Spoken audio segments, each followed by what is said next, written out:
What is up guys, Tanner this side. In this video I'm going to show you how to fix this Steam app configuration unavailable error. So first you need to head over to the Steam application and then you need to click on the Steam icon and then click on settings. After clicking on settings, here you will see the download section. Click on this, scroll a bit down and then click on clear cache and then click on confirm. After that, the Steam will shut down. After shutting down, the Steam will automatically open, but if it doesn't open, you just need to open it manually.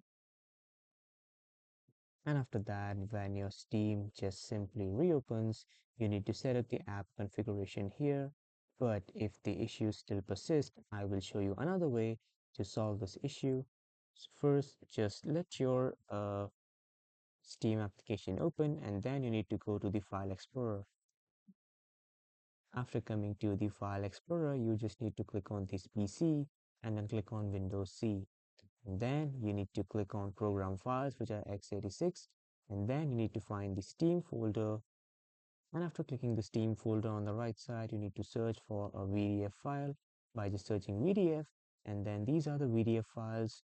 You just simply need to select all of these VDF files by just pressing the shortcut key Control A, or you can just simply drag and just select all these. And after selecting, you just simply need to delete these files and then your issue will be solved.